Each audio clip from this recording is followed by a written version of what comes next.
કૂતો આજે સુઈગડાંગ સૂત્ર છે ને? જીવાસન. હા હા. મેં કીધું પાછું બીજું. જી સ્વામી. હાજી.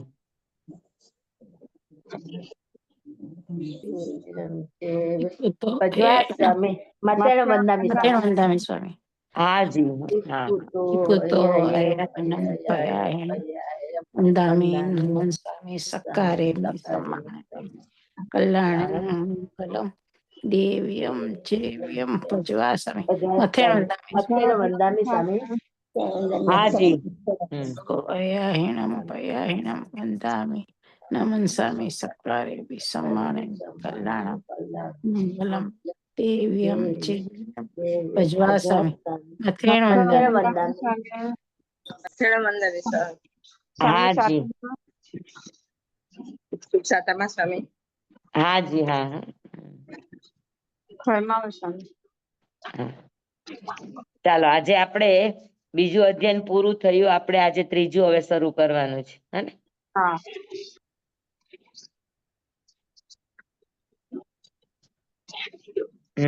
ત્રીજા અધ્યયન નું નામ છે સુઈગડાંગ સૂત્રના ઉપસર્ગ પરિજ્ઞા. બીજું હતું વૈતાલીય એટલે મોહરૂપી વૈતાલને આપણે કઈ રીતે જીતવો એ બીજું હતું. ત્રીજું અધ્યયન છે ઉપસર્ગ પરિજ્ઞા. ઉપસર્ગ એટલે સાધકને સાધનામાં પોતાના મોહનીય કર્મને આધીન થઈને કે દેવ નારક અને દેવ તિર્યંચ અને મનુષ્યકૃત જે કઈ પણ ઉપદ્રવ બાધા પીડા વગેરે આવે એને ઉપસર્ગ કહેવામાં આવે. પછી ઉપસર્ગ બને રીતના હોય, અનુકૂળ પણ હોય અને પ્રતિકૂળ પણ હોય. તો અનુકૂળ કે પ્રતિકૂળ એવી પરિસ્થિતિઓ ઊભી કરવામાં આવે સાધકની સામે એના સંયમથી એને ડગાવવા માટે, કા શરીરના સ્તર ઉપર આવે અને કા સંયમના કોઈ એવા સ્થાનોને લઈને દેવતા તરફથી, મનુષ્ય તરફથી, તિર્યંચ તરફથી અથવા તો પોતાના અંદરના આત્માના ભાવોને લઈને અંદરના મોહનીય કર્મ આદિ કોઈ કર્મને આધીન થઈને જે કઈ પણ આવા પ્રતિકૂળ ભાવો કે અનુકૂળ ભાવો સંયમને બાધા પહોંચાડે એવા સંયમથી વિચલિત કરે એવા જે કઈ પણ પરિણામો કે એવું કઈ થાય તો એ બધાને ઉપસર્ગ કહેવામાં આવે છે. ઉપસર્ગની વ્યાખ્યા સમજાઈ ગઈ બધાને?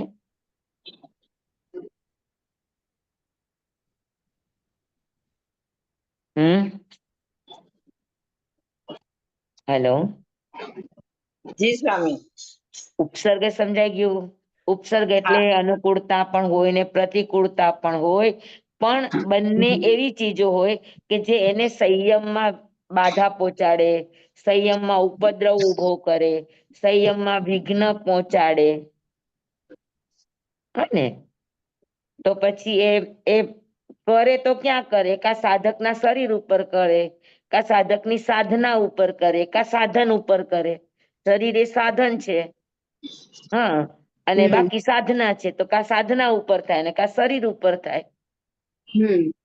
તો સાધન કે સાધના એમાં એની યાત્રામાં વહન થવામાં બાધા કરે, પીડા કરે, ઉપદ્રવો ઉભા કરે, અનુકૂળ પ્રતિકૂળ એવું વાતાવરણનું સર્જન કરે, જેનાથી સંયમી એના સંયમ ભાવથી વિચલિત થઈ જાય, મોહથી આવૃત બની જાય, તો આવા ભાવોને ઉપસર્ગ કહેવામાં આવે.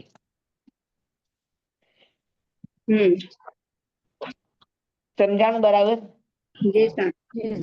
સ્વામી ઉપસર્ગ આવે કે આપણા કર્મથી કે કોઈ કરે? કોઈના દ્વારા થાય.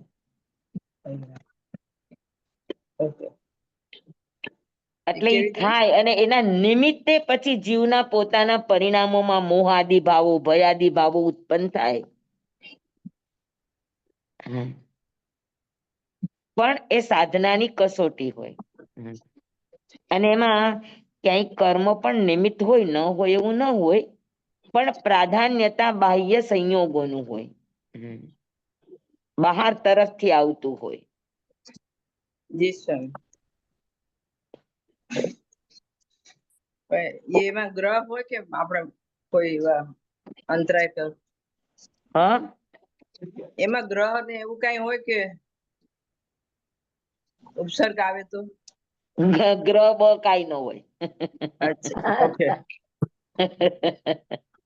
કોઈ અશુભ કરવાનું નિમિત્ત બની શકે, બાકી ગ્રહ બ ન હોય. ઓકે, જી સ્વામી. બરાબર છે. તો ઉપસર્ગ શબ્દ એ આપણા જૈનોનો પારિભાષિક શબ્દ છે, ઉપસર્ગ શબ્દ. બાકી બીજામાં ઉપદ્રવ એવો શબ્દ વપરાય, પણ ઉપસર્ગ શબ્દ આપણો જૈન પારિભાષિક શબ્દ છે. એ આપણા ત્યાં જ આ વપરાય શબ્દ, બીજે આ શબ્દ વપરાતો નથી. હા, એટલે સાધકને સમ્યક ઉત્થાન પુરુષાર્થ થતો હોય, મોક્ષ પ્રાપ્તિ માટેનો જ્ઞાન દર્શન ચારિત્રની આરાધના થતી હોય, અને ત્યાં એને માર્ગની અંદર આવી કોઈ અનુકૂળ કે પ્રતિકૂળ પરિસ્થિતિઓ ઊભી કરવામાં આવે કોઈના થ્રુ, તો એને ઉપસર્ગ કહેવામાં આવે. જો સાધક સાવધાન છે તો એ ઉપસર્ગ પરિસરથી પરાજિત ન થાય, અને જો સાધક જાગ્રત ન હોય તો એ ઉપસર્ગ પરિસરથી પરાજિત થઈ જાય, અને પરાજિત થઈ જાય તો સાધક એની સાધનાથી ચ્યુત થઈ જાય, આગળ વધી ન શકે, પરાજિત થઈ જાય. એટલે અહીંયા આગળ આપ્યું છે પહેલેથી ઉપસર્ગ પરિજ્ઞા. સાધકે સાધના કરતા પહેલા ઉપસર્ગને જાણી લેવા જોઈએ. પરિજ્ઞા શબ્દ છે ને, તો પરિજ્ઞાના બે અર્થ થાય, કે પેલા તમે એને જાણી લ્યો, જાણી આવવા, અને પછી તમે એને આધીન ન થાવ, એનો ત્યાગ કરો. એમાં તમે મજબૂત થઈને અડીખમ ઉભા રહેવાના, હા, ઉભા રહેવાના પુરુષાર્થમાં તમે જોડાઈ જાઓ, તો એને પરિજ્ઞા કહેવાય. પરિજ્ઞાના બે અર્થ થાય. પરિજ્ઞાનું જ્યાં પણ પરિજ્ઞા શબ્દ આવે ત્યાં સમજી લેવાનું કે પેલા આ ચીજ જાણવાની છે, એટલે જાણી લ્યો.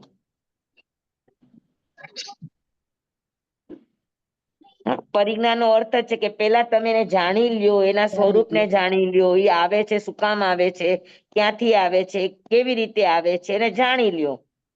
અને એ જાણી લીધા પછી તમે તમારા આત્માને એની અંદર આધીન થવા ન દો. હા, ડટીને રહ્યો. બરાબર છે. હા, કે તમે એનાથી હારી ન જાઓ, પરાજિત ન થઈ જાઓ, તો એને કહેવાય પરિજ્ઞા. બરાબર સમજાણું? તો ઉપસર્ગને જાણીને પછી ઉપસર્ગથી હારી ન જવું. હા, એમાં સંયમના ભાવમાં દ્રઢ રહીને ઉપસર્ગનો પ્રતિકાર કરે, એને આધીન ન થાય. આધીન ન થવાનું. આધીન નહીં થવાનું. બરાબર. અને અહીંયા આગળ ઉપસર્ગને સમજવા માટે અલગ અલગ દ્રષ્ટિકોણ, એટલે 6 નિક્ષેપ આપ્યા છે. નામ ઉપસર્ગ, સ્થાપના ઉપસર્ગ, દ્રવ્ય ઉપસર્ગ, ક્ષેત્ર ઉપસર્ગ, કાળ ઉપસર્ગ અને ભાવ ઉપસર્ગ. બરાબર. હવે કોઈનું નામ જ, કોઈનામાં કઈ એવા ગુણ નથી, પણ આપણે ઘણા બહુ ઉધામો મચાવતા હોય તો આવતા હોય તો આપણે એને બોલાવે કે જો લે આ ઉપદ્રવ આવ્યો.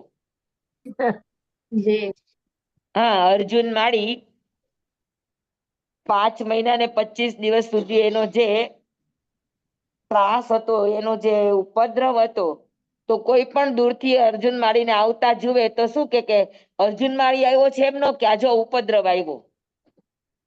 હા. હા, એટલે આપણે ઘણી વખત માણસના જે દુર્ગુણ હોય એનાથી જ આપણે એને બોલાવતા હોઈએ. તો આવી રીતે કોઈનું નામ જ ઉપદ્રવ પડી ગયું, એને નામ ઉપદ્રવ કહેવાય. બરાબર. એ ઉપદ્રવ આપતો હોય કે ના આપતો હોય, પણ એનું નામ ઉપદ્રવ હોય. પછી ઘણાની સ્થાપના ઉપદ્રવ. સ્થાપના ઉપદ્રવ એટલે શું કે જેમ કે આપણે ભગવાન મહાવીર સ્વામીનું ચિત્ર જોઈએ કે કાનમાં ખીલના ઠોકાણા છે, સંગમ તરફથી એને પ્રતિકૂળતા આવે એવું ચિત્ર જુઓ તો એ ચિત્ર જોઈને તમે કહો ને કે ભાઈ આ સંગમનો ઉપસર્ગ છે, આ ફલાણાનો ઉપસર્ગ છે, આવું આવું આવે સાધનામાં બેઠા હોય ને આવું આજુબાજુ વાતાવરણ સર્જાય તો આને ઉપસર્ગ કહેવાય. તો એ ચિત્ર જોઈને તો ઉપસર્ગનું જે ચિત્ર છે એને શું કહેશો? તો કે એનું નામ છે સ્થાપના ઉપસર્ગ. બરાબર.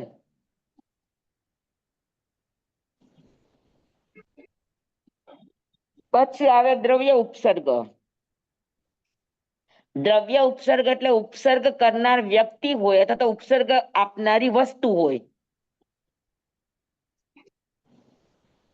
કા કોઈ વ્યક્તિ તરફથી ઉપસર્ગ આવે ને કા કોઈ વ્યક્તિ દ્વારા લાકડીનો પ્રહાર થવો કે ઈ થવો તો ઈ સાધન ને લાકડી છે, પથ્થર છે, કોઈ શસ્ત્રો છે, એ બધાને પણ દ્રવ્ય કહેવાય. મનુષ્ય, તિર્યંચ અને દેવતા દ્વારા આવે તો એને શું કહેવાય? એ ઉપસર્ગ કરનાર મનુષ્ય, દેવતા અને તિર્યંચ ને શું કહેવાય? એને દ્રવ્ય ઉપસર્ગ કહેવાય. બરાબર. એ લોકો ઉપસર્ગ આપનાર દ્રવ્ય છે. મનુષ્ય, તિર્યંચ, દેવતા, પછી લાકડી, તલવાર, આ પથ્થર, આવા બધા સાધનો એ અચેત અજીવ દ્રવ્ય છે. સમજાણું? તો એને કહેવાય દ્રવ્ય ઉપસર્ગ. ઉપસર્ગ. નામ ઉપસર્ગ, સ્થાપના ઉપસર્ગ સમજાઈ ગયું. પછી દ્રવ્ય, નામ, સ્થાપના, દ્રવ્ય. બરાબર. પછી ક્ષેત્ર ઉપસર્ગ. ક્ષેત્ર ઉપસર્ગ એટલે કોઈ ચોરપલ્લી છે અથવા તો કોઈ ચંબલની ઘાટી જેવા જ્યાં આગળ બધા ડાકુઓ જ રહેતા હોય. અત્યારે પંચમહાલ જિલ્લામાં તમે જાઓ દાહોદ બાજુ તો એ બાજુ આદિવાસીઓનો ત્રાસ હોય, ક્યાંય નક્સલવાદીઓનો ત્રાસ હોય તો એ બધાના ફિક્સ ક્ષેત્રો હોય કે તમે એ ક્ષેત્રમાંથી પસાર થાવ એટલે તમને ઉપદ્રવ આવે એટલે એ ક્ષેત્રને ઉપદ્રવ ક્ષેત્ર તરીકે જ જાહેર કરે. તો એ ક્ષેત્રથી ઉપદ્રવ છે. અર્જુન માળીનો ક્ષેત્રથી ઉપદ્રવ હતો ને કે જે કોઈ ગુણશીલ ઉદ્યાન તરફ જાય ત્યાં અર્જુન માળીનો ઉપસર્ગ આવે અથવા તો કોઈ ક્ષેત્રની અંદર બહુ જીવ જીવાતો ઉત્પન્ન થઈ જાય, ચોર આદિનો હોય, સંયમની વિરાધના થાય એવું ક્ષેત્ર હોય તો એને ક્ષેત્ર ઉપદ્રવ કહેવાય.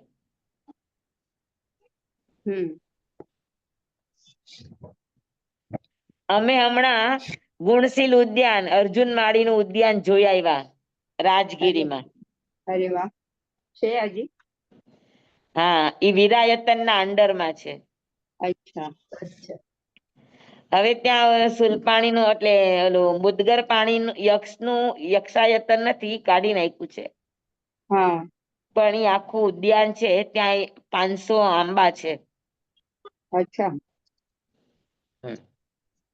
પણ એ આખું ઉદ્યાન હું જઈ આવી.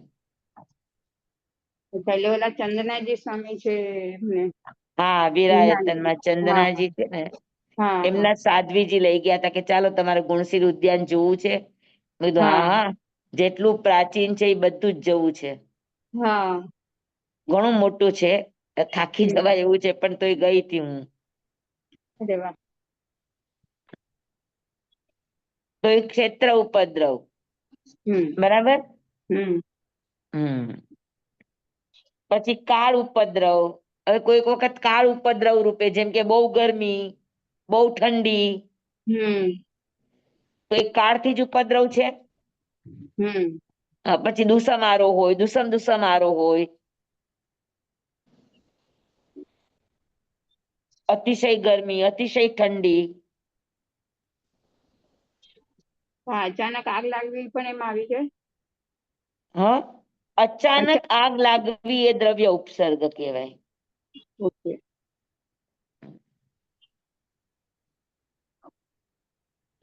કોઈ કારણ નથી પકડાતું ને શેના કારણે આગ લાગી. હા ના.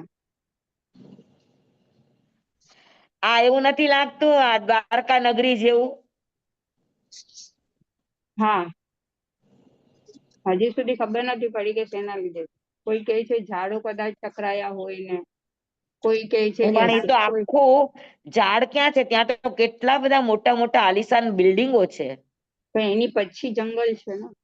જંગલ છે જંગલ. ત્યાં ભલે જંગલ છે પણ આ ગામમાં કેવી રીતે આગ લાગે? જંગલની બાજુમાં એ લોકોએ બધા બંગલા નેચરમાં રહેવા માટે બનાવેલા. અચ્છા, પણ ભડકા બળે જ કા બાપરે. હા, હજી તો કાબુમાં નથી આવ્યું. હજી કાબુમાં નથી? હજી હવે એ લોકો છે ને કઈ કેમિકલ ઓલા માટીમાં મિક્સ કરીને નાખે છે, તો એનાથી હા, એવું કહેવાય કે એનાથી આગ ઓલવાઈ જાય. અચ્છા, હા હા હા, બરાબર.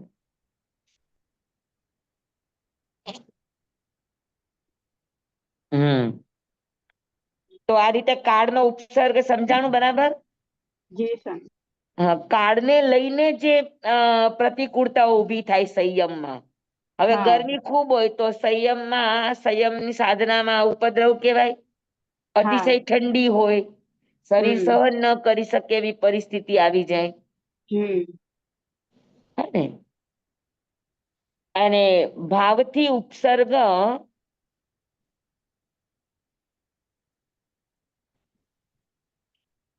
ભાવથી ઉપસર્ગ એટલે કોઈ કર્મના ઉદયથી. હમ અસાતા વેદનીય કર્મનો ઉદય છે, અથવા તો જ્ઞાનાવરણીય આદિ કર્મનો ઉદય છે. અને એ ઉદયથી અંદરમાં જે સંયમમાં વ્યાઘાતો આવે, સંયમમાં જે પ્રતિકૂળતાઓ ઊભી થાય, એને ભાવ ઉપસર્ગ કહેવાય.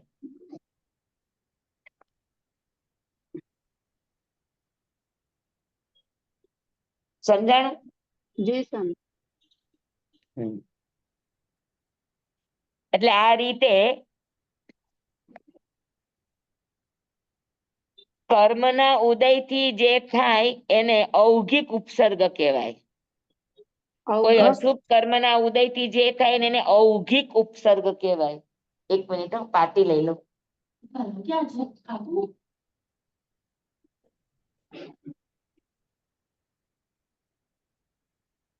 હમણાં ઘણા દિવસથી પાટી કાઢી.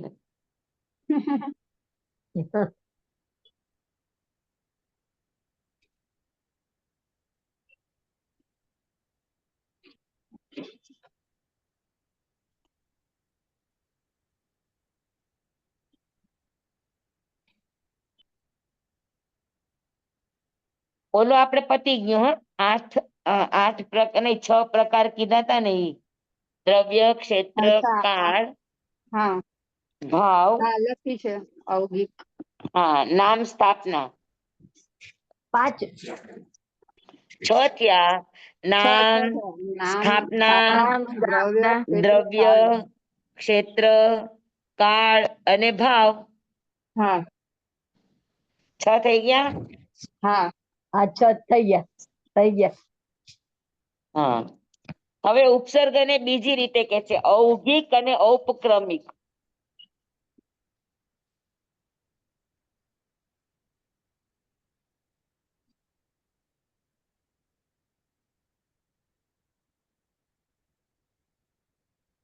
જોઈજો. તમે બસ ઔગિક. ઔધિક ઔધિક ઔધિક અને ઔગિક. હા ઘ બીજું છે, શું? ઘ. હા, અચ્છા. ઔગિક.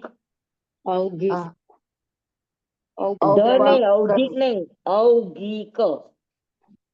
ઔધિક અને ગીક નહીં, ઘ. ઔગી ગી, ઘરનો ઘ. અચ્છા, ઔગિક. અને ઔગિક. બીજું? અને બીજું છે ઔપક્રમિક.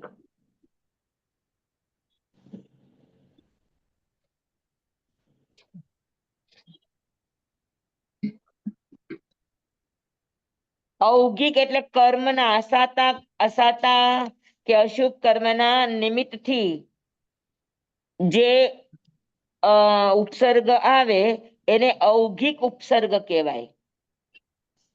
હમ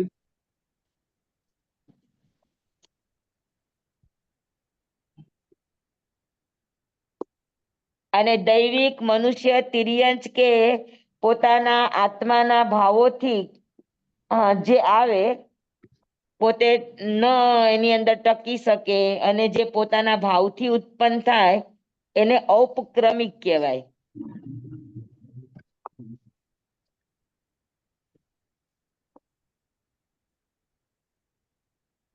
સ્વામી શું બીજું? ઔપક્રમિક. હા. શાને કહેવાય? તેને કહેવાય?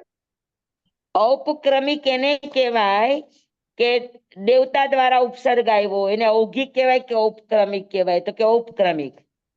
દેવતા દ્વારા, મનુષ્ય દ્વારા, તિર્યંચ દ્વારા અથવા તો પોતાના ભાવો દ્વારા જે સંયમમાં ઘાત પહોંચે, બાધા પહોંચે તો એને કહેવાય ઔપક્રમિક.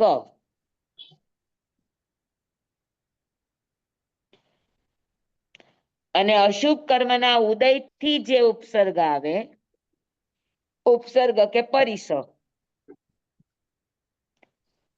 એને ઔગિક ઉપસર્ગ કહેવાય. કહેવાય.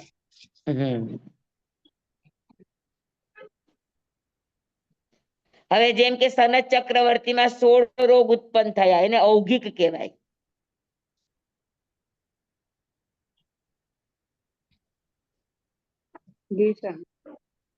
સમજાણું બધાને?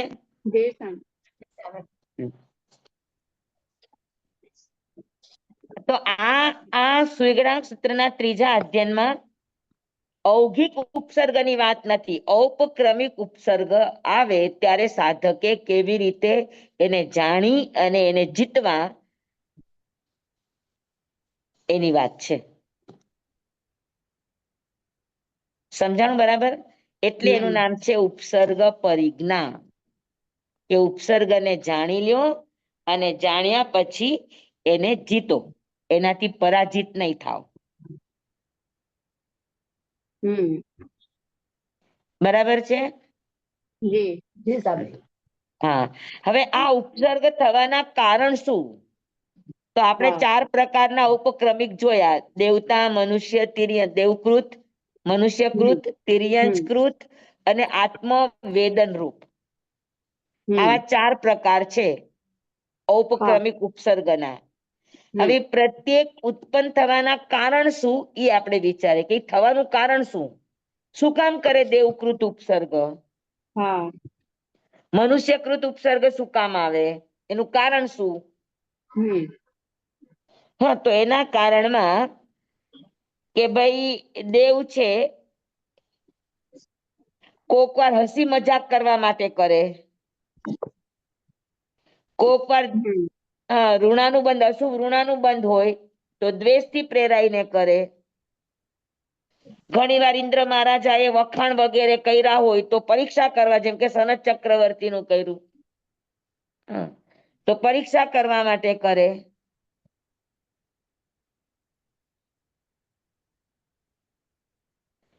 અથવા તો અન્ય અનેક કારણોથી થાય. કારણો નથી આપ્યા પણ મુખ્યતાથી હાસ્યથી, દ્વેષથી, પરીક્ષાના નિમિત્તથી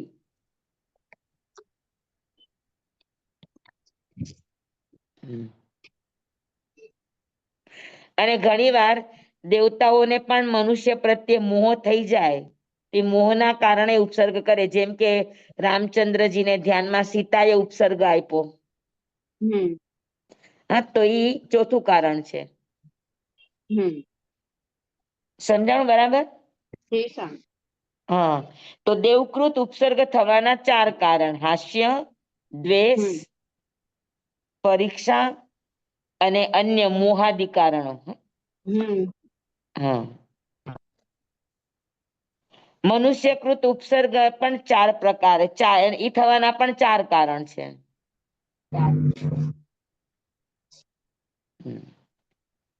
મનુષ્ય ઉપસર્ગ કરે તો એને એનો ભય હોય. જેમ કે સોમિલ બ્રાહ્મણે આનો કર્યો તો ભયથી કરે, દ્વેષથી કરે, પરીક્ષા કરવા કરે, અથવા તો એ પણ કુશીલ સેવન, એની સાથે રાગાદી ભાવોનું સેવન કરવું હોય એ દ્રષ્ટિએ એને ઉપસર્ગ કરે.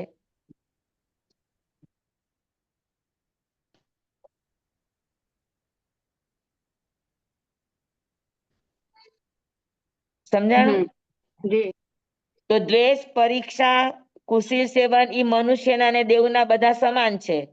ખાલી પહેલો ફરક છે કે દેવતા કરે હાસ્યથી કરે, હાસી મજાકને લઈને, અને મનુષ્ય કરે ભયથી. એનો ભય હોય તો એના ઉપસર્ગ આપે.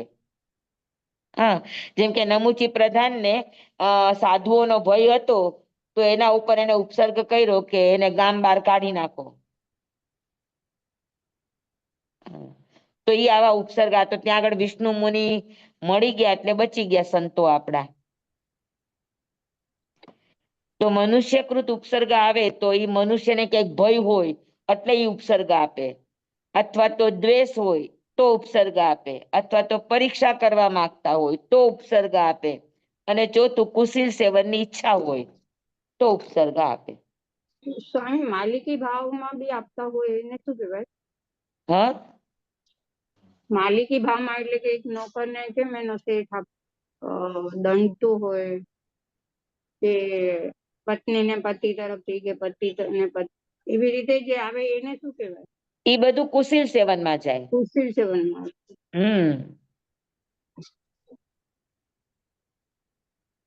સમજાણું? તો મનુષ્યને પણ ઉપસર્ગ આપવાના 4 કારણ છે. હવે રાજકોટમાં એક બેન છે, અત્યારે તો જોકે ગુજરી ગયા છે, અમે હતા ત્યારે બહુ મોટા ઉંમરના હતા. હવે એના પતિ દેવ થયા હતા. અને પછી આવે, હવે એને એનો બહુ મોહ હશે. આવે ઈ રાતના ક્યાંય રાજકોટ છોડીને ક્યાંય રહી ન શકે રાત. અચ્છા. એ રાતના આવે, એની સાથે બેસે, વાતો કરે, બધું કરે. હા, તો એ બંધાઈ ગયા, એ ઉપસર્ગ જ હતો, એને ક્યાંય જવા ન દે. આવું પણ થાય. હા, આવું પણ થાય. અત્યારે પણ એવા 1-2 કિસ્સાઓ છે અમારી નજરમાં. અચ્છા. કે હા, એને સંયમ માર્ગ છોડાવ્યો પાર કર્યો. અચ્છા. સાધ્વીજી હતા. છોડાયું, અને અત્યારે એની આજ્ઞા વિરુદ્ધ ન કરી શકે કાંઈ. દેવકૃત હતું. હા, દેવકૃત. અચ્છા.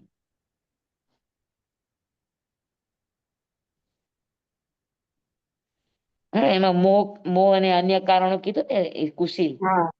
મોહ ભાવ હોય, કોક વખત હાસ્ય ભાવ હોય, કોક વખત દ્વેષ ભાવ હોય, કોક વાર પરીક્ષાના ભાવ હોય. પરીક્ષા કે દ્વેષથી કે હાસ્યથી કર્યા હોય ને લાંબો સમય ન ચાલે, પણ કુશીલ સેવનના ભાવથી કર્યું હોય ને તો એ જડ જાય નહીં.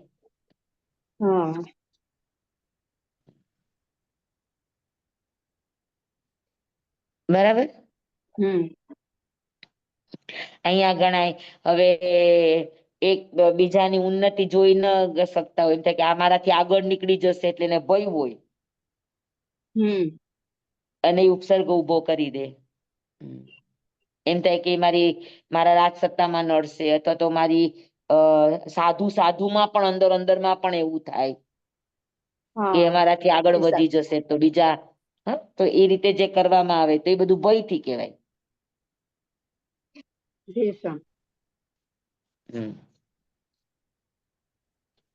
સોમિલ બ્રાહ્મણ નું કહેવાય દ્વેષથી, પૂર્વ ભવનો ઋણાનુબંધ સંબંધ એવો છે એટલા માટે થાય. ઘણી વાર પરીક્ષા કરવા માટે થાય. સમજાણું બરાબર? મનુષ્યના ઉપસર્ગ આવવાના 4 કારણ, દેવના ઉપસર્ગ આવવાના પણ 4 કારણ. દેવતાના ઉપસર્ગ આવવાના કારણ હાસ્ય, દ્વેષ, પરીક્ષા અને કુશીલાદિ કારણ, અન્ય કારણો. મનુષ્યના પણ 4 કારણ, ભય, દ્વેષ, પરીક્ષા અને કુશીલ સેવન. એવી રીતે તિર્યંચકૃત ઉપસર્ગ પણ એના પણ 4 કારણ છે. ભયથી, એમ થાય કે આમ મને કઈ નુકસાનરૂપ થશે તો ભયથી એના ઉપર ઉપસર્ગ કરે તિર્યંચ. દ્વેષથી, ઋણાનુબંધ સંબંધ પૂર્વના એવા હોય તો એને દ્વેષ આવે તો એનાથી કરે. ત્રીજું કારણ એને આહારની ઈચ્છા હોય. તિર્યંચ તો પરીક્ષા તો ન કરી શકે.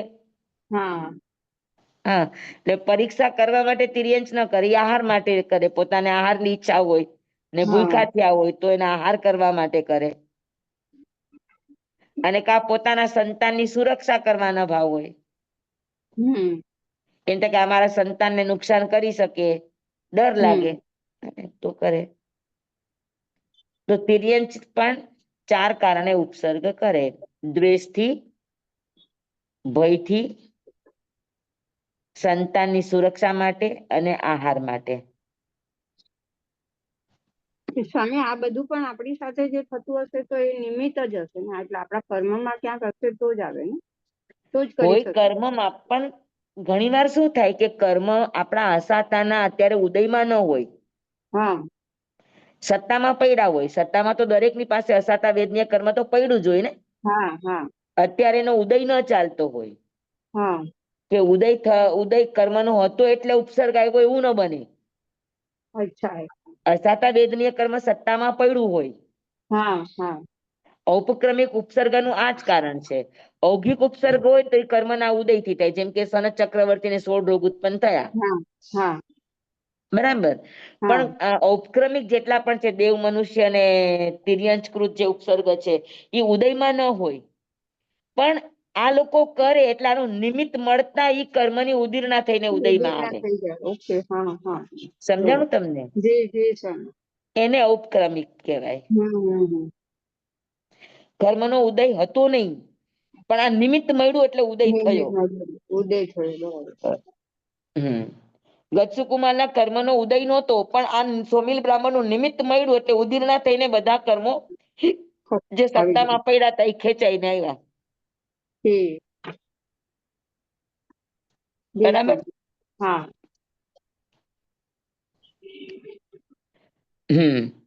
તો દેવ, મનુષ્ય, તિર્યંચના 4 કારણો સમજાઈ ગયા. હા હવે આત્મ સંવેદન એટલે આત્માના વેદન રૂપ ઉપસર્ગ પણ એના પણ 4 કારણ છે. એમાં પેલું કારણ છે કે અંગોપાંગ પરસ્પર અંદરથી ઘસાતા હોય અને ઉપસર્ગ આવે. હા બરાબર. અથવા તો આંગળી આદિ એકદમ ચોટી જાય, અથવા તો હા કપાઈ જાય, એના કારણે પણ ઉપસર્ગ આવે. અચાનક લોહીનું પરિભ્રમણ અટકી જાય,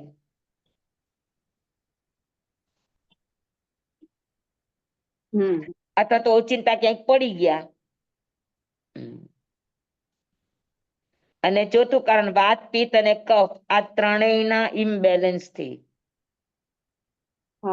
અથવા તો એના વિકારોથી શરીરમાં જે કંઈ પણ, કેમ કે શરીર છે એ સંયમનું સાધન છે. તો એ સાધનમાં પીડા આવશે તો એ સંયમમાં પણ પીડા આવશે કે નહીં આવે? આવશે. સંયમ પાળવામાં પણ બાધા આવે ને. હા તો અંગોપાંગ પરસ્પર ઘસાવાથી, હવે સમજી લ્યો કે અત્યારે આપણા ગોઠણમાં વચ્ચેની ગાદી ઘસાઈ ગઈ,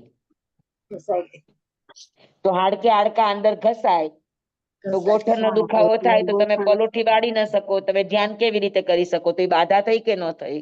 હા હા જી સ્વામી, થઈ. હા, સાધના તમારી અટકી કે ન અટકી? અટકી ગઈ. અટકી ગઈ. સમજાણું? અંગના ઘસાવાથી. તો અંગના ઘસાવાથી અથવા તો આપણું કપાઈ ગયો અને આપણે સાધના ન કરી શક્યા, આંગળી આદિ ચોટી જવાથી અથવા તો કપાઈ જવાથી, અથવા તો લોહીનું પરિભ્રમણ અચાનક અટકી ગયું પગમાંથી, હાથમાંથી, કેવી રીતે, અથવા તો તમે ઓચિંતાના પડી ગયા, અથવા તો શરીરમાં વાત, પિત્ત અને કફ ઇમ્બેલેન્સ છે, વધી ગયા, એનો વિકાર છે, ઉપદ્રવ છે, શરદી છે, તો તમે સાધનામાં કેમ બેસી શકશો? જી સ્વામી. હા સમજાણું? તો આ રીતે હરેકના 4 કારણ છે. તો 4 પ્રકારના ઔપક્રમિક ઉપસર્ગ, એ દરેકના 4 પ્રકાર, તો કેટલા થયા? 16. 8 થયા. હા, અને દરેકના 4 પ્રકાર એટલે 16 થયા. બરાબર. અને આ 16 પ્રકાર અનુકૂળ રૂપે પણ હોય ને પ્રતિકૂળ રૂપે પણ હોય.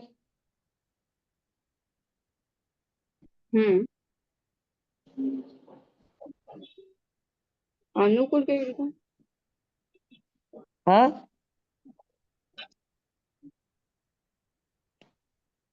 હવે દેવતા છે, રાગ થી પ્રેરાય ના આવે તો અનુકૂળ ઉપસર્ગ આપે, લલચામણી હા આપે.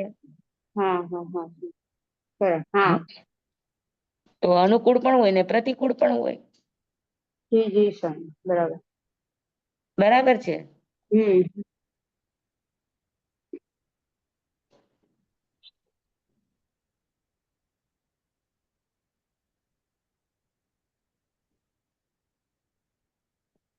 હા, તો આ રીતે ઉપસર્ગનું અને પછી આ બધું જ વર્ણન કર્યા પછી દરેકના ચાર શું કહેવાય, આ અધ્યયનના 4 ઉદ્દેશક છે. અને ચારેય ઉદ્દેશકની અંદર 4 વાતનું નિરૂપણ છે મુખ્યતાએ, કે કેવા કેવા ઉપસર્ગો કયા કયા રૂપમાં આવે, એ ઉપસર્ગો સહન કરવામાં કેવી પીડા થાય, ઉપસર્ગોમાં સાવધાન ન રહે તો સંયમનો નાશ કેવી રીતે થાય, અને ઉપસર્ગ આવે ત્યારે સાધકે શું કરવું જોઈએ. આ 4 બાબતનું જ વર્ણન છે ચારે ઉદ્દેશકની અંદર. હમ હમ ઉપસર્ગો કયા કયા રૂપમાં આવે, કેવા હોય, પછી ઉપસર્ગના સમયે પીડા કેવી હોય, ઉપસર્ગોમાં સાવધાન ન રહે તો સંયમ કેવી રીતે નાશ પામે ઈ હોય, અથવા તો સંયમ ઉપસર્ગ આવે ત્યારે સાધકે શું કરવું, તત્સંબંધી વિચારણા 4 ઉદ્દેશકની અંદર છે. પહેલા ઉદ્દેશકની અંદર બધા પ્રતિકૂળ ઉપસર્ગોનું વર્ણન છે. બીજા ઉદ્દેશકની અંદર અનુકૂળ ઉપસર્ગોનું વર્ણન છે. ત્રીજા ઉદ્દેશકની અંદર અન્ય તીર્થિકોના વચનનું ઉપસર્ગ છે.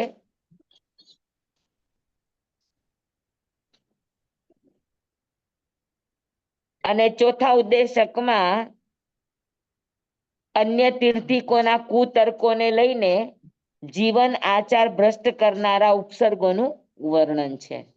તો આ રીતે ચારે ઉદ્દેશકની અંદર અલગ અલગ વર્ણન છે. સમજાઈ ગયું બધાને બરાબર? સ્વામી અન્ય પથિકોનું સમજાવો.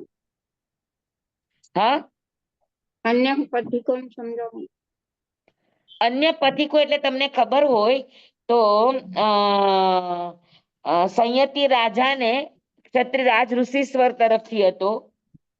પછી આપણે આને કપિલ ને પણ અન્ય તાપસોના ઉપસર્ગ આવ્યો હતો. આ રીતે ચર્ચા વિચારણા. અચ્છા ઓકે. પછી સુઈગડાંગ સૂત્રમાં આગળ આવશે બીજા શ્રુત સ્કંધ ની અંદર. હમ વ્યસન. હા, ત્યાં આગળ સંતો ને ઉદક પેઢાર પુત્ર ને એવા બધા છે. અને બીજું કોણ છે, નાલંદીય કરીને એક છે. તો ત્યાં આગળ એને અન્ય તીર્થિકો દ્વારા ઉપસર્ગ આવે છે. એને સંયમથી પડીવાઈ કરવા માટે એ અનેક પ્રકારના કુતર્કો ઉભા કરે. તો એ સમયે આચારને છોડવો નહીં અને પોતે પોતાના આચારમાં વળગીને રહેવું. હા. હવે જેમ કે અન્ય તીર્થિકો અત્યારના સંદર્ભમાં આપણે જોઈએ તો અન્ય તીર્થિકો હોય અને એમ કે તમે સંયમમાં આમ રહ્યો છો એની કરતા આ રીતે કરો તો થોડીક તમને સુવિધા રહેશે. હા. હવે અન્ય તીર્થિકોના પરિચયમાં આવ્યા હોય અનુકૂળતા, પછી કોઈ જ્યોતિષ નું આંક વગેરે કરે, કોઈ કઈક બતાવે તો એને લઈને સંયમના ભાવોમાં આગળ પાછળ થાય તો એના કારણે આવે અન્ય તીર્થિકો. અન્ય સાધુ સંન્યાસીઓની માન્યતા અને એના સંસર્ગમાં આવો અને એની સાથે મૈત્રી થઈ જાય તો એ તમને એના આચારો બતાવે તમને કે ના ના આ આચારો સારા કહેવાય, પછી એમાં લાગી જાય. હા હા હા. આ તો શ્રાવકોને પણ લાગુ પડે ને? હા, લાગુ પડે જ. હમ. આવે છે ને જ્ઞાતા ધર્મ કથામાં આવે છે આ વાત. હા. જી સર. એમાં આવશે આ વાત, આપણે આગળ આવશે ઘણી વખત આ વાત. હા હા. તો એ સમયે પોતે પોતાના ભાવોમાં પોતાના સંયમ સાધનામાં ટકી રહેવું એની માટે આ સૂર્ય ગદાંગ સૂત્રમાં આ બધી વાતો છે. વિષય તમને સમજાઈ ગયો ને પ્રસ્તાવના રૂપે? હા જી સ્વામી. હમ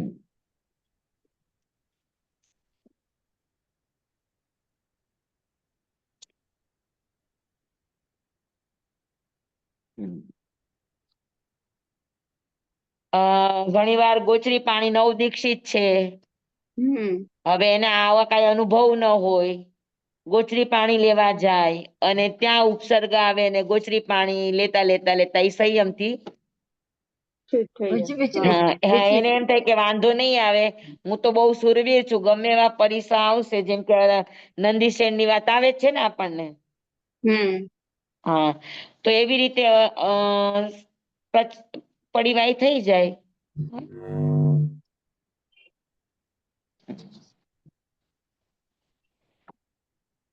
કેટલી સાવધાની આપી છે ભગવાને, આહા તમે જુઓ. હા એ છે.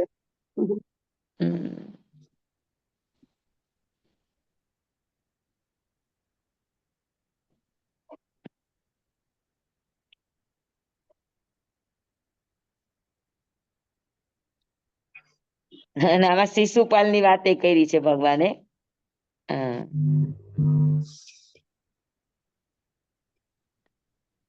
કે જ્યાં સુધી કૃષ્ણની સુરવીરતા નહોતી જોઈ ત્યાં સુધી પોતાની બડાઈ હાંકતો હતો કે હું તો સુરવીર છું ને હું તો પહોંચી વળીશ.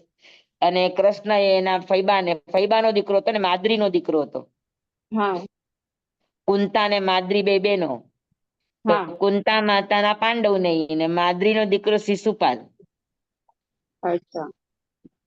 આ તો શિશુપાલ વખતે કોઈ ભવિષ્ય વેતાએ કીધું હતું કે કૃષ્ણના હાથે એનું મૃત્યુ છે. તો કૃષ્ણ એક વખત ફૈબાને મળવા ગયા ત્યારે ફૈબાએ વચન લીધું હતું કે તું શિશુપાલની રક્ષા કરજે. ત્યારે કૃષ્ણએ કીધું હતું કે ફૈબા હું એના 100 ગુના માફ કરીશ. તો આ ગુના કરતો રહ્યો ને કૃષ્ણએ એના ફૈબાને વચન આપ્યું હતું કે 100 ગુના સુધી હું એને કઈ દંડ નહીં આપું. તો શિશુપાલને એમ થઈ ગયું કે હું તો કૃષ્ણ કરતા સુરવીર છું. એટલે વધારે ને વધારે ઉદંડ થતો ગયો શિશુપાલ.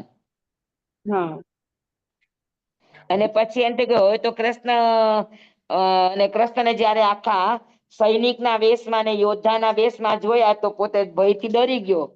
અને ભયથી ડરી ગયો તો ગભરાટના કારણે એ પ્રતિકાર તો ન કરી શક્યો, પણ એ કૃષ્ણ ઉપર શબ્દોનો કે તું તો ગોવાળિયો છો ને આવો છો ને ગોપાલ છો ને તું હું લડાઈ કરીશ ને. અત્યાર સુધી તું મારો નાનકડો પ્રહારે તે એનો પ્રતિકાર કર્યો નથી તો હવે તું શું કરી શકવાનો છે, એમ એને શબ્દથી પ્રહાર કરવા માંડ્યા. ને પછી એના 100 ગુના પૂરા થયા એટલે કૃષ્ણએ સુદર્શન ચક્ર ફેંક્યું. એવી રીતે 9 દીક્ષિત હોય જ્યાં સુધી ઉપસર્ગ અને પરિસરની ખબર ન હોય ત્યાં સુધી એમ થાય કે ઓ અમે તો બહુ સુરવીર છીએ અને અમને તો કાંઈ નહીં થાય. અને પછી એકવાર ગોચરી લેવા જાય અને એવો અનુભવ થાય ત્યારે ખબર પડે કે કેવું આકરું છે.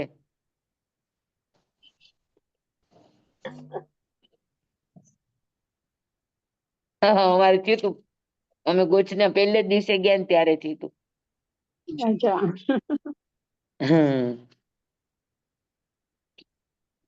એવું થાય એ સમયે આપણે આપણા કે આવું બની શકે, લોકો છે અજ્ઞાની છે એને ન ખબર પડે તો કે આપણને માન અપમાન ન લાગવું જોઈએ, સૌથી મોટી વાત આ છે. માણસ સંયમથી ડગી જાય એનું કારણ શું છે કે માન અપમાન પોતાને પ્રતિષ્ઠાનો પ્રશ્ન બનાવી નાખે. સાધુ એ ચીજમાં જવાય જ નહીં. ઠીક છે ને,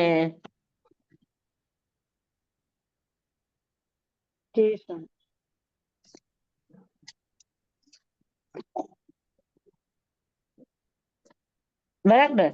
તો પેલા ઉદ્દેશકની અંદર બધા જ પ્રતિકૂળ પરિસરોની અંદર એને વધનો, દંશ મત્સરનો, પછી ઠંડી ગરમીનો, આક્રોશ વચનનો, યાચનાનો, આ બધા પરિસરની વાતો છે. પછી તૃણ સ્પર્શનો. તો આખું ઉત્તરાધ્યયન સૂત્રનું બીજું અધ્યયન છે કે એ સમયે શું કરવાનું એનું વર્ણન બધું એમાં સરસ રીતે છે. પછી કેસ લોચ થાય, કોઈ વધ કરે, કોઈ બંધને બાંધે. હા, તો આવા પ્રતિકૂળ ઉપસર્ગો આવે તો એ પ્રતિકૂળ ઉપસર્ગોને ધૈર્ય ભાવે અને ક્ષમતા ભાવે બે વસ્તુ છે. એક ધૈર્ય નહીં ખોવાનું અને એક સહનશીલતા નહીં છોડવાની કે કરી કરીને શું કરશે.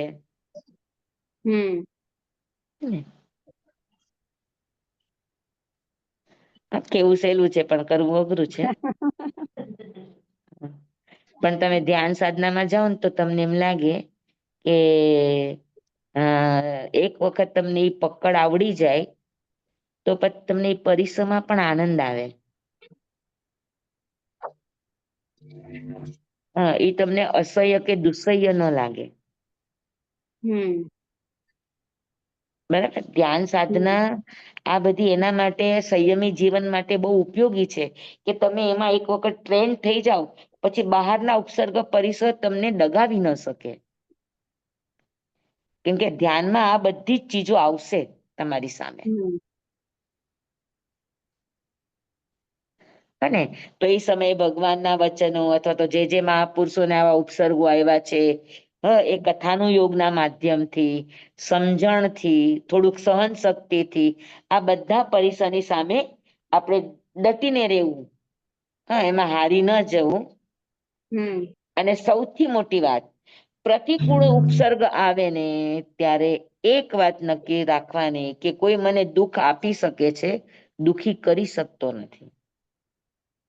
દુઃખ આપણે એને આપણા માથા ઉપર લઈએ એટલે થાય. જેને માથા ઉપર ન લે ને સહજ રાખો તો ઈ ના આવે. આની અંદર આખું મનોવિજ્ઞાન તમારું કામ કરે. બરાબર છે. હવે હાથમાં વાગ્યું હોય ગમે એટલું નહીં, એની કરતા કોઈને વધારે વાગ્યું હોય તો આપણે એની સેવા શુશ્રૂષામાં લાગી જાય તો આપણું દર્દ આપણે ભૂલી જઈએ કે ન ભૂલી જઈએ? ભૂલી જઈએ. તો આપણું દર્દ ક્યાં ગયું? કે આપણું દર્દ વયું નથી ગયું. પણ આપણે આપણા વિચારોને ડાયવર્ટ કરી નાખ્યા. એમ વિચારોને ડાયવર્ટ કરતા આવડવું જોઈએ તો તમને કોઈ પણ પ્રતિકૂળ પરિસર કે અનુકૂળ પરિસર તમને હરાવી ન શકે.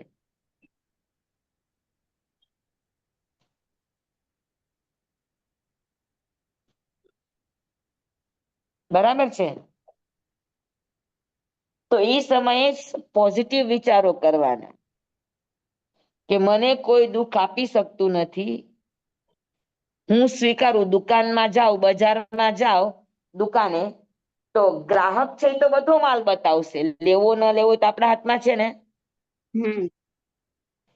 એમ દુનિયા છે, મનુષ્ય હોય, તિર્યંચ હોય, દેવતા હોય કે ગમે તે હોય, ઈ એના ભાવ પ્રમાણે આપણને માલ બતાવે. માલ લેવો કે ન લેવો એ કોના ઉપર છે? આપણા ઉપર. માલ આપણે ન લઈએ તો ઈ ત્યારે ત્યાં બજારમાં પડ્યો રહે. એને પરિસર સમયે આ વિચાર રાખવાનો કે આપણે આપણા તરફથી ડગવાનું નહીં. કોઈ કે આને કરી મૂક્યું, કોઈ કોઈને કરી મૂકતું નથી. આ ગ્રહ નડ્યો, ઓલો કોઈ ગ્રહ નડતા નથી. અગર તમે તમારા ભાવમાં છો તો કોઈની તાકાત નથી કે તમને હલાવી શકે. હરેક ચીજનો વિધેયાત્મક અને હરેક ચીજમાં થઈને શું થશે? હા, એ રીતે આપણે આપણા મનને કેળવવાનું. મનને કેળવો, શરીરને કેળવો. અને એટલા જ માટે આપણે ત્યાં આચારાંગ સૂત્રમાં મેં તમને વારંવાર આ વાત કહી છે કે કષ્ટ સહિષ્ણુ બનો, સાતાશીલ નહીં બનો.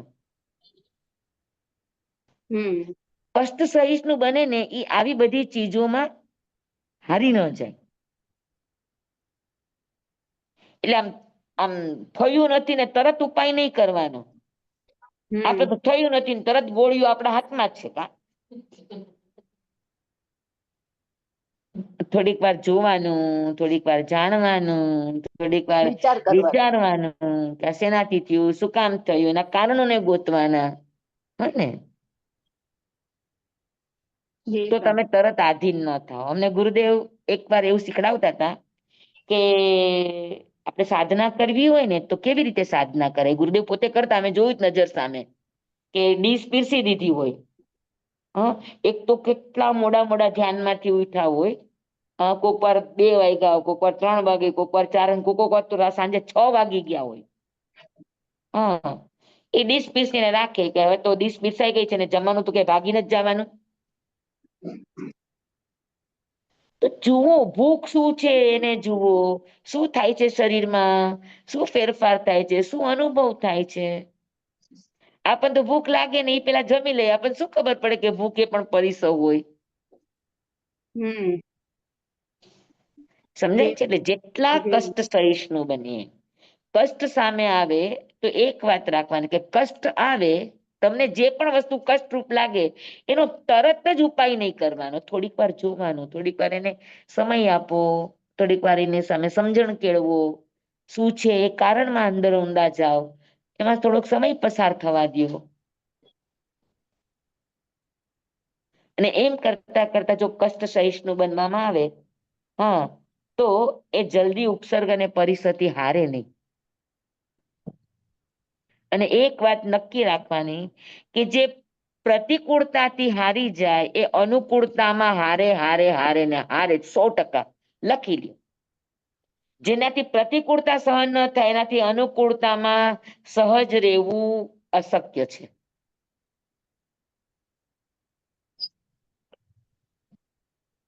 સમજાય છે? હમ. પ્રતિકૂળતામાં નથી રહી શકતા તો અનુકૂળમાં લપસવાના જ છો 100%. હમ. એટલે સાધકને કષ્ટ સહિષ્ણુ બનવા માટે આચારાંગમાં ઠેર ઠેર એક વાત, હરેક અધ્યયનમાં આ વાત આવી છે. આચારાંગ સૂત્રનો તમે લખ્યું હોય તો જોઈ લેજો. હરેક અધ્યયનની અંદર આ વાત છે કે કષ્ટ સહિષ્ણુ બનો, કષ્ટ સહિષ્ણુ બનો. જી જી હા.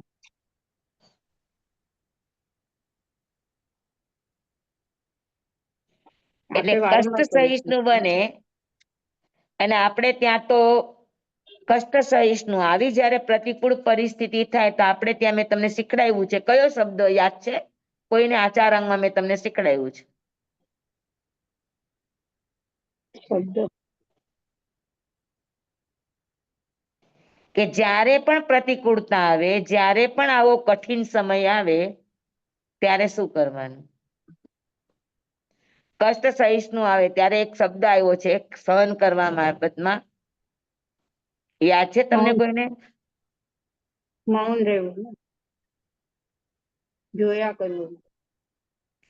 એક શબ્દ છે, એ શબ્દ કહેવાનો છે ઉર્મિલાબેન.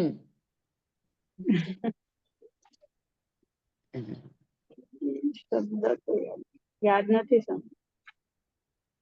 યાદ નથી ને, બસ ભૂલી જવું તો આપણો સ્વભાવ છે. આવી મહત્વની ચીજો ભૂલી જવી જોઈએ. આ સમાધિ બધી ભાવ મહત્વની વસ્તુઓ છે. આવા શબ્દો જરાય નહીં ભૂલવાના. હમ. આ આપણા સમાધિ સાધનાના શબ્દો છે. સમાધિ ભાવમાં રહેવાનું. એ તો બધા આપણા ગોખેલા અને ચાવેલા શબ્દો છે.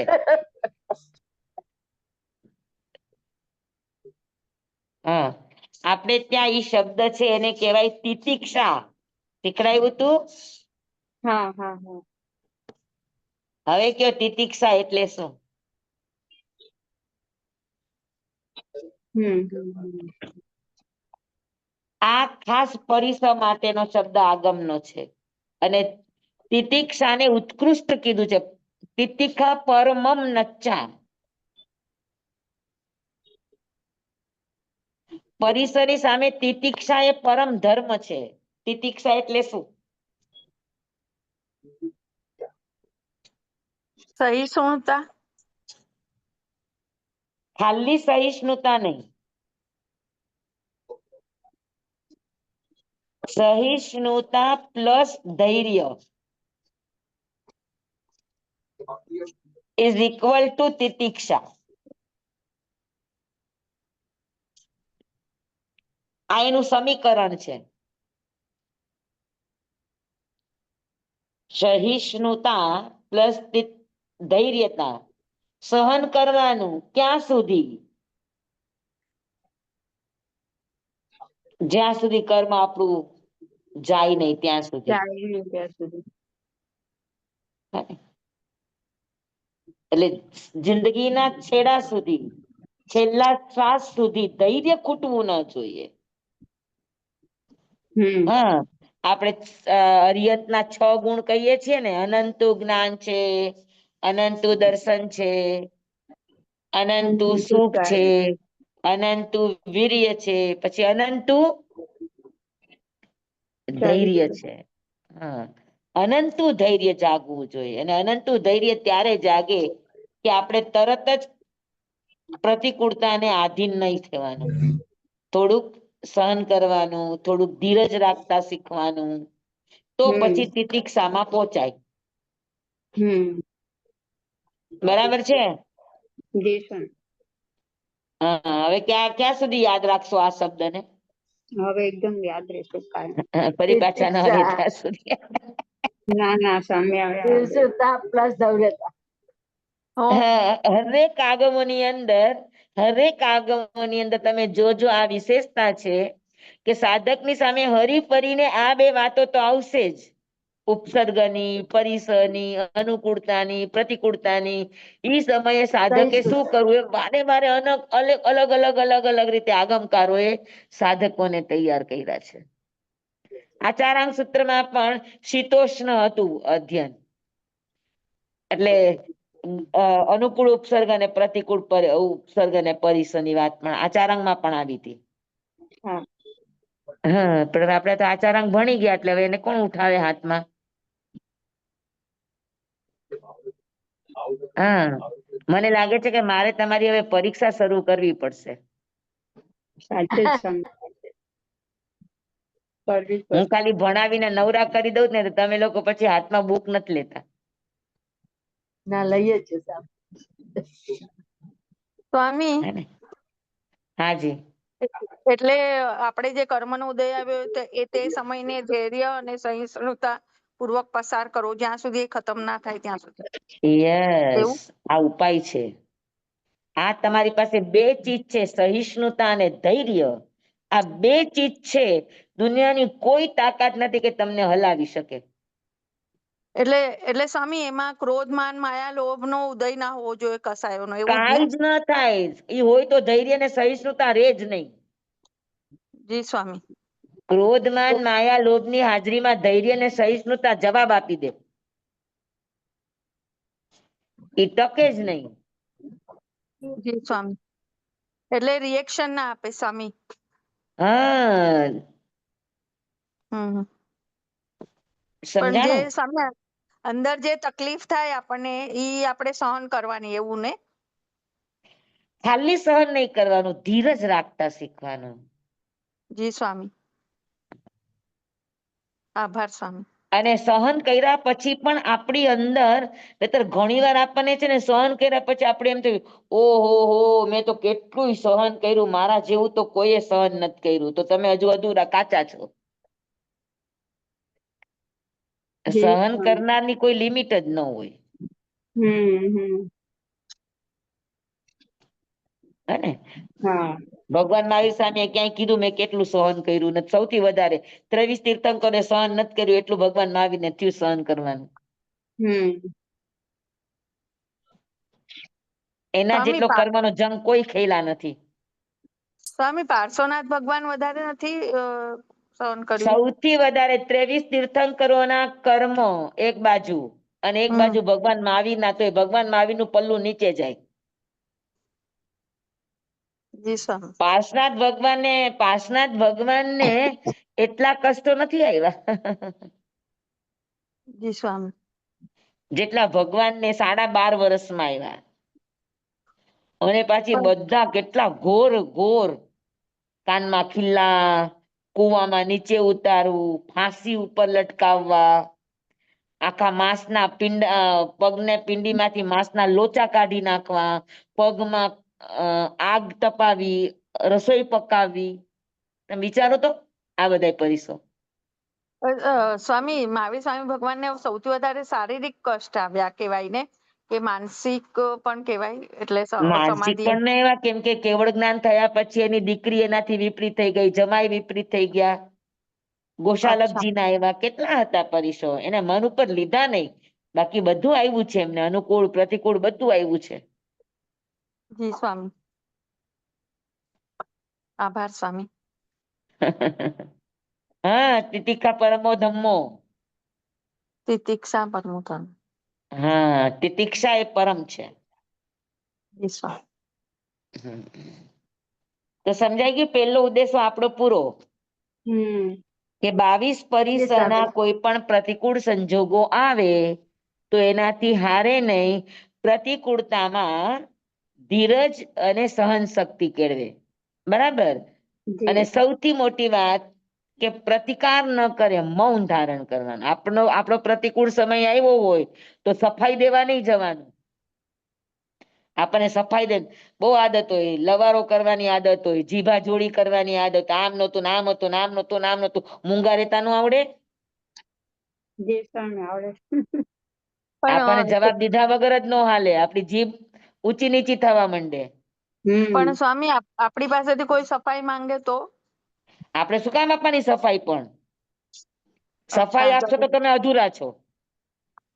એટલે માંગે આપણને બહુ ઇન્સિસ્ટ કરે આપણું હા, એને કે હકીકત કહી દેવાની, બાકી સફાઈ આપવાની નહીં, કે એને સાત કબૂલા કરવા જવાનું નહીં.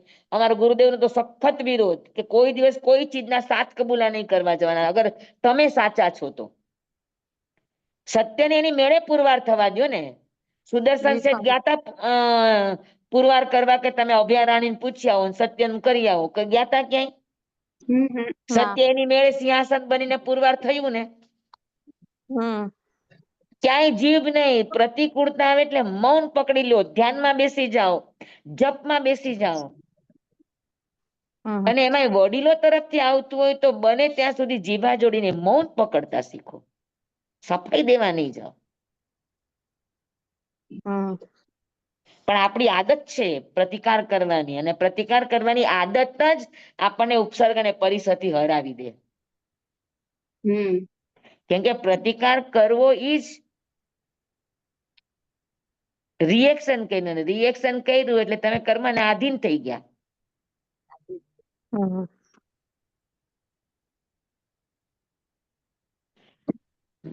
મને યશો વર્માજીની આ વાત ખૂબ જ ગમે. મેં તમને અનેક વાર કહી છે આ વાત, પણ આચારાંગ વખતે કે એના ઉપર જયારે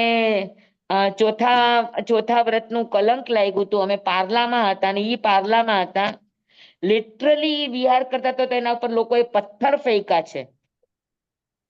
કેમ કે ઓલો કેવો તમારો મિડ ડે વાળા એ બહુ ઉછાળ્યો હતો આ કેસને છાપામાં. પાનાઓ ભરી ભરીને આવતા હતા, અને ઈ સમયે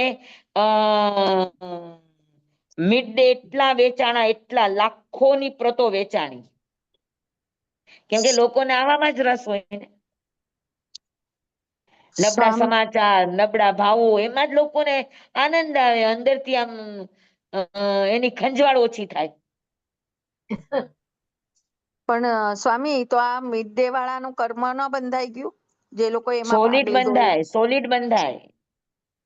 તો પણ હજી ચાલે છે કેમ સ્વામી? તો હા, એ તો છાપું છે ભાઈ, અત્યારે પંચમારો છે, આવી વસ્તુ જ વેચાય.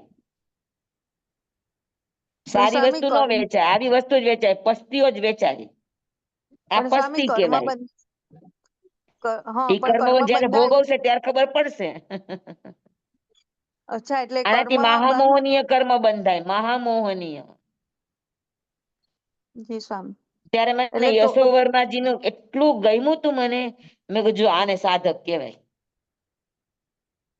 એને કેટલા પ્રશ્નો પૂછ્યા, છાપાવાળાઓએ પૂછ્યા, સમાજે પૂછ્યા, બધાએ પૂછ્યા. એને 1 મહિનાનું જ્યાં સુધી આ ઉપસર્ગ ટળે નહીં ત્યાં સુધી એને મૌન લઈ લીધું કે મારે આ પ્રસંગને લઈને કશું જ કહેવું નથી. મૌન. દુનિયાને જે અર્થ કરવો એ કરે, પોતાને સત્ય સાબિત કરવા ગયા નહીં. એટલે કોઈ દિવસ સત્યને પુરવાર કરવા નહીં જવાનું, અગર તમે સાચા છો તો. પણ સ્વામી, આ મિડ ડે વાળાનું તો યશ તો એટલો જ છે, એટલું જ ચાલે. આટલું કર્મ બંધ પછી પણ અરે મેં તમને શું કીધું આરો કયો છે? પાંચમો પાંચમો હા. પંચમારો. હા, પંચમારો. અહીંયા પાણીના ભાવ થાય. પાણી એ અચ્છા. પૈસે વેચાય. હવે તો વેચાય જ છે સામે. પૂર્વના પુણ્ય હોય ને ભોગવ્યા કરે. પૂર્વના પુણ્ય નહીં, પંચમારાનું લક્ષણ છે. અહીંયા હા. નબળી ચીજો જ વેચાશે. ઓકે. અને નબળી અચ્છા. ચીજો વેચાશે એમાં એને જોશ ચડે, એ વધારે નબળું કરશે.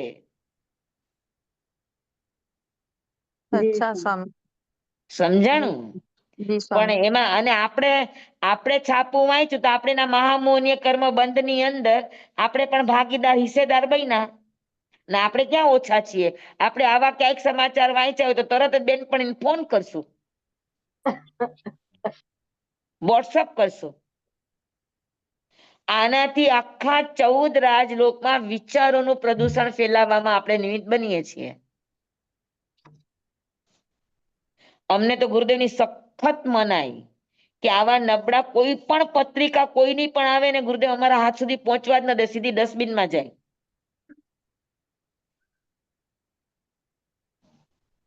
કે નબળા સમાચારો વાંચવાના પણ નહીં ને ફેલાવાના પણ નહીં. એ તો અમને વોટ્સઅપ વાપરવાની જ ના પાડતા હતા કે વોટ્સઅપ જ નહીં વાપરવાના, અને વોટ્સઅપ વાપરો તો એક રાખવાનું કે નબળા સમાચાર છે એ વાંચવાના નહીં, અને વાંચો તો ફોરવર્ડ કરવાના નહીં. તમે વાંચશો તો બીજાને નુકસાન નહીં થાય, પણ તમને સાધનામાં નડશે, આ પાકી વાત છે. એટલે જેવું એક લાઈન વાંચો ને ખબર પડે કે આ નબળા સમાચાર છે, વાંચવાના જ ને ડિલીટ જ કરી નાખવાના, ન વાંચવાના ન ફોરવર્ડ કરવાના. આનાથી મહામોહનીય કર્મથી બચી જવાશે. તમને ખબર છે? સ્વામી, હા. હમણાં જે કુંભ મેળો ચાલે છે એટલે બધા કેટલા બધા સાધુ અલગ અલગ ટાઈપના છે, તો એ લોકોના ઇન્ટરવ્યુ આવતા હોય કે એ લોકોમાં શું વિડીયો કરે, એ લોકો શું કેવી રીતે આ અઘોરી પંથમાં કે નાગા પંથમાં ને એવું કેવી રીતે જાય તો ત્યાં શું કરે, તો એ બધું આપણે સાંભળાય. હા, સાંભળાય. એમાં ઘણી સારી વાતો હોય, નબળી વાતો હોય ને, એ સારી વાતો હોય. હા. સારી વાતો સાંભળવાની. અઘોરી બધા જ ખરાબ ન હોય. અમને તો કેતા અઘોરીનો સારોય પરિચય છે. એટલે એમ એ લોકો કહે કે અઘોરી સારા જ છે, પણ એ લોકોનું જે બધું એ લોકો સ્મશાનમાં જાય, બધું ખાય કે એ કોઈ હા, કશું પણ જ સ્મશાનમાં માનતું જ જાય તો નથી. સ્મશાનમાં પણ ઈ કેવી રીતે રહે? એ બધું સ્મશાનમાં બતાવે રહેવું છે. સહેલું છે? અને એ લોકો જે બધી વિડીયો કરે અને એ લોકો એ લોકો તાંત્રિક કરે ને, એ એક આખો અલગ વર્ગ હોય. હા. અને અઘોર એવા પણ છે જે હિમાલયમાં સાધનાઓ કરે છે. ઓકે. અને હા હા અઘોર નો અર્થ છે કે જે કોઈ દિવસ ઘોરે નહીં, સુવે નહીં, એને અઘોર કહેવાય. હા હા ઘોરવું એટલે શું? જે ઘોરે નહીં એને અઘોર કહેવાય. હા હા. ઓલવેઝ સદા જાગતા. જાગ્રત હોય. અઘોરીમાં પણ બે હોય, એક કાપાલિક સંપ્રદાય હોય ને એક સાત્વિક સંપ્રદાય હોય.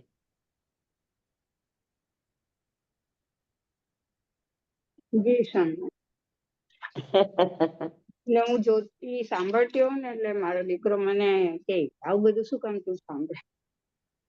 એટલે એમ સાંભળવાનું શું કે નબળી વસ્તુ સાંભળીને આપણે એની અંદર ન વહી જવાનું એટલા હા માટે. હા એ તો છે.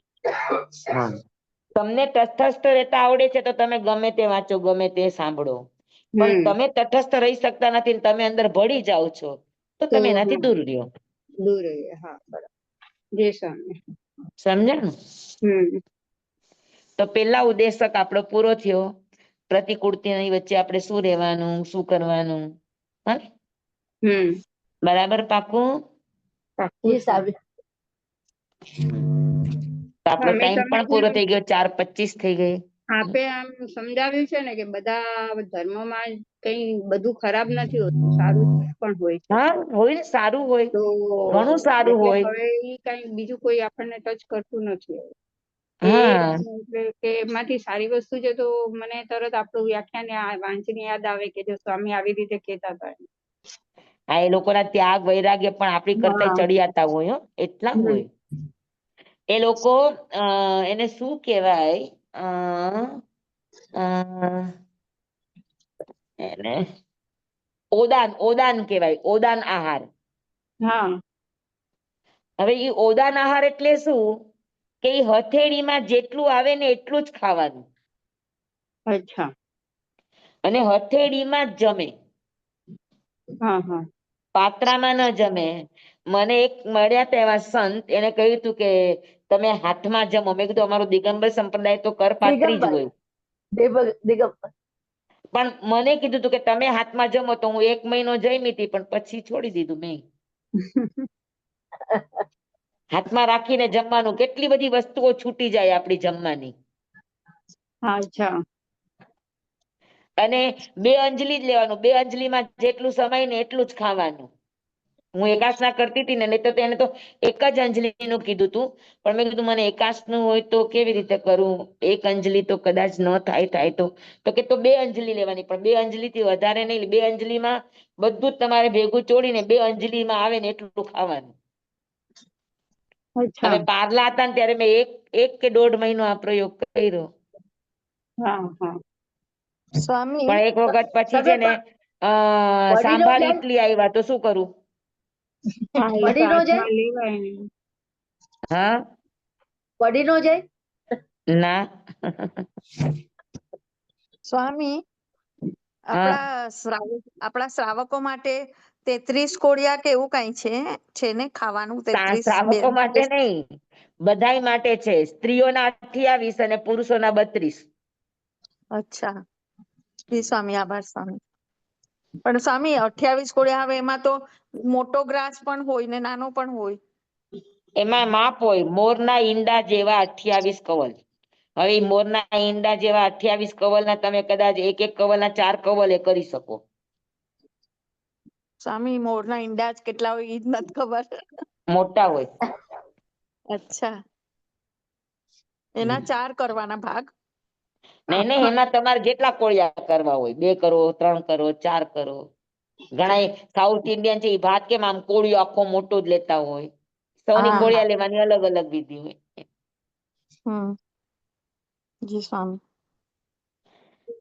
ચાલો, ભલે બધાને સમજાઈ ગયું. જી જી સ્વામી સામે જી સામે પ્રતિકૂળતા આવે તો શું કરવાનું? તિતિક્ષામાં રહેવું. પ્રતીક્ષા કરવાની. Very good. શિક્ષા બરાબર. મૌન રાખવાનું. આપણે આપણી સાધના વધારી દેવાની, જી સ્વાધ્યાય વધારે કરવાની, ધ્યાન વધારે કરવાનું, મૌન વધારે કરવાનું, જપ વધારે કરવાના. હને? સ્વામી પણ સફાઈ નહીં દેવાની. ધૈર્ય સ્વામી રાખવાનું. એમાં આપણે સમાધાન લઈ શકીએ ને પોતે? શું સમાધાન આપણે પોતે સમાધાન લઈ શકીએ ને? શું સમાધાન? કે આ કર્મનો ઉદય આપણો આવ્યો છે, તો આપણે આપણી બીજાની સ્વતંત્રતાને રૂંધવાની નહીં એવી રીતના. આપણે આપણા મનથી જે રીતે આપણને સમાધાન રહે ને એ રીતે કરવાનું. હા, બહુ કર્મને વચ્ચે ન લાવવા. જી સ્વામી. બસ આ આભાર. પરિસ્થિતિ છે તો છે, આપણે ક્ષમતા રાખવાની, બસ એટલું જ વાત. હા, એટલો વિચાર કરવાનો કે આ પરિસ્થિતિ નિર્માણ થવામાં હું ક્યાં જવાબદાર હતી, એટલું જોઈ લેવાનું બસ. જી સ્વામી. સમજાણું ને? કર્મના પેટામાં ઓછું જવું. આભાર સ્વામી. આપણે ખોટે ખોટા કર્મને દંડતા હોઈએ છીએ. કર્મ બિચારા ક્યાંય ઘણી વાર હોતાય નથી. જી સ્વામી. આપણે હવે છે ને, આપણે સારું ભણતા શીખ્યા છે એટલે કર્મને દંડવાના નથી. હને? હા જી સામે કર્મશ કોણ છે? એ માં છે. માં ખરાબ જી હોય તો કર્મ ખરાબ હોય. જી સ્વામી. બરાબર. હમ જમવાયદમ વચ્ચામિદમિન અખરમ અચખરમ પાયાહીનમ વિનયહીનમ જોગહીનમ ઘોષહીનમ સુઠ્ઠું દિનમ દુઠ્ઠું પડી છે. એમાં કાલે કહું સજ્જાઓ, કાલે ન કહું સજ્જાઓ, અસજ્જાએ સજ્જાય એમ સજ્જાએ ન સજ્જાય એમ. ભણતા, ગણતા, ચિંતવતા, વિચારતા, સુણતા, સાંભળતા જ્ઞાનીઓના અનંત અનંત ભાવો છે, અનંત અનંત પર્યવો છે, અનંત અનંત ગમા છે, અનંત અનંત નય છે, અનંત અનંત નિક્ષેપ છે, અનંત અનંત રહસ્ય છે, અનંત અનંત ખુલાસાઓ છે. આમાંથી કોઈ પણ ભાવ ભેદ નહીં, નિક્ષેપ, ગમા, રહસ્ય, ખુલાસાનું સ્ખલન છદ્મસ્ત ભાવે મારા બોલવામાં, કહેવામાં, સમજાવવામાં આવ્યું હોય, આપના સાંભળવા, સમજવામાં આવ્યું હોય તો અરિયંશિત કેવડી ગુરુ ભગવાન આપની સાક્ષી, આત્મા પરમાત્માની સાક્ષી એ તસ્મિચ્છામિ દુક્કડમ તમેવ સચ્ચમ તમેવ સચ્ચમ તમેવ સચ્ચમ નિસંકમ જમ જીનેહિમ પવેયમ શિવમ ભંતે શિવમ ભંતે શિવમ ભંતે તિબ્બેમી. જી ચાલો સ્વામી ધન્યવાદ. બધાને ખૂબ ખૂબ ધન્યવાદ. આપનો સ્વામી ખૂબ સુખ ખૂબ આભાર. શાંતિમાં રહેજો, સુખ શાંતિમાં રહેજો. આનંદ આનંદ. નમો રિયંતાણંગ નમો સિદ્ધાણંગ નમો આયર્યાણંગ નમો વજ્રાયણંગ નમો લોહે સર્વસાહુણંગ એસો પંચન મુક્કારો સર્વપાવપણાસનો મંગલાણં ચ સવ્યસીમ પરમં હવૈ મંગલમ. મંગલમ ભગવાન વીરો મંગલમ ગૌતમ પ્રભુ મંગલમ સ્થલિભદ્રાદ્ય જૈન ધર્મોસ્તુ મંગલમ. સર્વમંગલ માંગલ્યમ સર્વ કલ્યાણ કારણમ પ્રધાનમ સર્વધર્માણામ જૈનમ જયતિ શાસનમ. શાંતિ શાંતિ શાંતિ. ગુરુદેવની આજ્ઞા શ્રી શ્રી ચતારી મંગલમ હરિહંતા મંગલમ સિદ્ધા મંગલમ સાહુ મંગલમ કેવલી પનતો ધમો મંગલમ ચતારી લઘુતમા હરિહંતા લઘુતમા સિદ્ધા લઘુતમા સાહુ લઘુતમા કેવલી પનતો ધમો લઘુતમો ચતારી શરણં પવજ્જામિ. અરિહંતે શરણં પવજ્જામિ સિદ્ધે શરણં પવજ્જામિ સાહુ શરણં પવજ્જામિ કેવલી પનતં ધમ્મં શરણં પવજ્જામિ. ચાર શરણાચાર કરે જે નર ભવસાગરમાં ન બુડે તે સકલ કર્મનો આણે અંત મોક્ષણા સુખલાય અનંત. ભાવ ધરીને જે ગુણ ગાય તે જીવ તરીને મોક્ષે જાય સંસારમાં શરણાચાર. અવર શરણ નહીં કોઈ જેનર નારી આદરે અક્ષય વિચલ પદવી હોય અંગૂઠે અમૃત વસે લબ્ધિ તણા ભંડાર. શ્રી ગુરુ ગૌતમ સ્વામીજી ભગવાનને સમરીએ તો સદાય મન વાંચિત ફલદાતાર સદાય મન વાંચિત ફલદાતાર. બોલો ભગવાન મહાવીર મહાવીર સ્વામી સ્વામી કી કી જય. જય. પૂજ્ય ગુરુદેવ કી જય. અભ્યાસ કરનારા બધાને ધન્યવાદ. અમે મથેણ મંદાવી તું જો સાંતા રસોનો હોય તો રસ્તો કરાવજે. સ્વામી આપને ખૂબ ખૂબ આભાર. હાજી બધાને ખૂબ ખૂબ ધન્યવાદ. જય હવે સ્વામી. બુધવારે આપણે તત્વાર્થ લેવાનું છે. જેને પણ અભ્યાસ કરવો હોય તત્વાર્થ હા ભણવા જેવું સવારે છે. ભણવા જેવું છે. જેમ આત્મસિદ્ધિ સરસ છે એમ તત્વાર્થ પણ ખૂબ સરસ છે. બધો જ સ્વામી વિષય ઘણા સવારે ને બધા વિષયોની અંદર આવી જશે. ઘણા બધા. 7:30. સ્વામી બુધવારે તો અમાર મંડળ હોય. સવારે સવારના સવારે અચ્છા 7:30. 7:30. ને કાલે આપણે 35 બોલો છે. કાલે 35 બોલ. યસ. જી સ્વામી. હા સ્વામી મથેણ ભલે મંદાવી બધાને જય જિનેન્દ્ર. હાજી જય સ્વામી. જય જિનેન્દ્ર સ્વામી. હા જય સ્વામી. હાજી.